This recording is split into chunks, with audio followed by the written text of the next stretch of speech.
Hello viewers, welcome to SH properties. మనకి red soil సిటీకి చాలా దగ్గరలో ఉన్న ఒక బోర్ ఉన్న క్లియర్ టైటిల్ ల్యాండ్ ఒకటి సేల్కి వచ్చిందండి. ఇది బోరు మనకు వస్తున్నది. ఇది క్వాంటిటీ ఇది కొంచెం ఎక్కువనే వస్తుంది, వేరే దగ్గర కూడా వస్తుంది. కాబట్టి ఇక్కడ పోసే దగ్గర నేను తీశాను, ఎందుకంటే వీళ్ళు డ్రిప్ సిస్టమ్ ఆల్రెడీ ఇన్స్టాల్ చేశారు. సో రెడ్ సాయిల్ మంచి తోట. ఇది మెయిన్ గేట్ ఇక్కడ నుంచి కనిపించేది.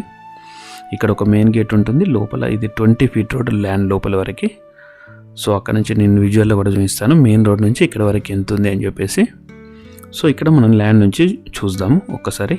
ఇప్పుడు మనం చూసింది మెయిన్ గేట్. అక్కడ మెయిన్ గేట్ నుంచి ఇక్కడ లోపల మళ్ళీ ఇంకొక గేట్ వస్తుంది. ఇది 20 feet బాట. అక్కడ నుంచి ఇటు వరకు ఒక 100 meters అలా ఉంటుంది. సో ఇది ఇక్కడ ల్యాండ్ యొక్క లొకేషన్. సో చుట్టుపక్కల మనం చూడొచ్చు తోటలు ఎలా ఉన్నాయో, చిక్కుడు ప్లస్ ఇవన్నీ ఎక్కువ శాతం ఇక్కడ కూరగాయలు పెడుతున్నారు. సో కూరగాయలకైతే ఇది అనుకూలము. ఎవరికైనా గెస్ట్ హౌస్ కానీ లేదంటే ఫామ్ హౌస్కి లేదంటే ఫర్దర్గా ఏమన్నా మీకు ఫార్మింగ్ చేయాలన్నా ఇదైతే బెస్ట్ ల్యాండ్ అని చెప్పొచ్చు. రెడ్ సాయిల్ వెళ్ళి ఇందులో ఏమున్నాయో ఒకసారి చెట్లు చూద్దాము. ఇందులో అయితే దానిమ్మ ఉంది, మామిడి చెట్లు ఉన్నాయి, పొప్పటి చెట్లు ఉన్నాయి, వివిధ రకాల చాలా వరకు చాలా చెట్లు ఉన్నాయి. సో ఇది చుట్టుపక్కల ఇది మనకైతే 23 గుంటాస్. ఇది క్లియర్ టైటిల్. మనం ఇక్కడనే కదా ఎక్కడ తీసుకున్నప్పటికీ మోస్ట్ ప్రాబ్లీ మనకు చుట్టుపక్కల ఎలా ఉంది, ఇదంతా చుట్టూ ఫెన్సింగ్ ఉంది చూడండి, ఎక్కడ వెళ్తుంటే డిస్టర్బెన్స్ లేదు. ఈ పక్కనున్న ల్యాండ్ అనే ఇతనికి అమ్మింది. సో ఆయన కూడా అడిగాము. సో లోకల్ ఫీడ్బ్యాక్ కూడా తెలుసుకున్నాము. క్లియర్ టైటిల్ ల్యాండ్ ఇది. మళ్ళీ ఇది సిటీకి చాలా దగ్గరలో ఉంటుంది. నేను డిస్టెన్స్తో సహా డిస్క్రిప్షన్ పార్ట్లో ఇస్తాను. రేటు కూడా నేను డిస్క్రిప్షన్ పార్ట్లో ఇస్తాను, ఎందుకంటే రేట్ అనేది ఒకసారి తగ్గొచ్చు పెరగచ్చు కాబట్టి. సో ఇన్వెస్ట్మెంట్ ఇది మన ఒక ల్యాండ్ యొక్క డైమెన్షన్ ఇలా ఉంటుంది. సో 23 గుంటాస్ ఇది. సో అక్కడ నుంచి ఇటు వరకు రోడ్డు యాక్సెస్లో ప్రాబ్లం లేదు, అంతా మంచిగా క్లియర్ టైటిల్. సో ఇదండి.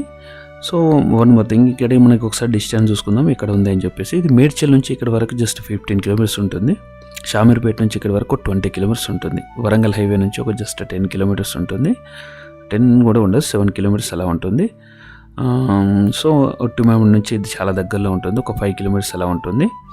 సో చుట్టుపక్కల అయితే మనకి అంటే మంచి ఇట్లనే క్రాప్ ఉంటుంది. ల్యాండ్ అయితే మంచి సాలిడ్ ల్యాండ్ ఉంది. ఎక్కడైనా చూసినా కూడా అట్లానే ఉంటుంది. ఒకసారి మన విజువల్లో కూడా చూడొచ్చు. అక్కడ మనం మెయిన్ రోడ్ కూడా చూద్దాం. అక్కడ ముందు అది మెయిన్ రోడ్, అక్కడ నుంచి ఇటు వరకు ఒక జస్ట్ ఒక 1.5 kilometers అలా ఉంటుంది. తార్ రోడ్ నుంచి అరౌండ్ డైరెక్ట్ ఇట్ల నుంచి వస్తే ఒక 200 meters అలా వస్తుంది. సో రోడ్ ఉంది, రోడ్కి యాక్సెస్ ఎలాంటి ప్రాబ్లం లేదు. సో నేను మీకు కావాల్స్తే లొకేషన్ కూడా షేర్ చేయమంటే నేను నాకు పింగ్ చేస్తాను, లొకేషన్ కూడా షేర్ చేస్తాను. సో ఎవరైనా ల్యాండ్ కొనాలనుకున్నా అమ్మాలనుకున్నా డిస్క్రిప్షన్లో నెంబర్కి అయితే కాల్ చేయండి. సో ఇంకైనా ఫర్దర్ డీటెయిల్స్ కావాలనుకున్నా కూడా కాల్ చేయొచ్చు. సో సీరియస్ బయర్స్ ఉన్న వాళ్ళు, సీరియస్గా తీసుకునే వాళ్ళు మాత్రం కాల్ చేయండి. ఏమైనా డౌట్స్ ఉంటే కాల్ చేయొచ్చు. సో ఇదండి, చుట్టుపక్కల ఏరియాలో కూడా చూడవచ్చు మనకి ఇలా ఉంది అని చెప్పేసి. సో ఇది చుట్టుపక్కల ఎన్విరాన్మెంట్ ఇలా ఉంటుంది. సో మనకు డిస్టెన్స్తో సహా ఇంకేంటి హైలైట్స్ ఏంటి అనేది కూడా డిస్క్రిప్షన్ పార్ట్లో కూడా నేను మిస్ అయినాయి అక్కడ కవర్ చేస్తాను. So this is what I want to share with you guys. Thank you for watching. Thank you for your support. Will meet in the next video. Until then, bye bye guys.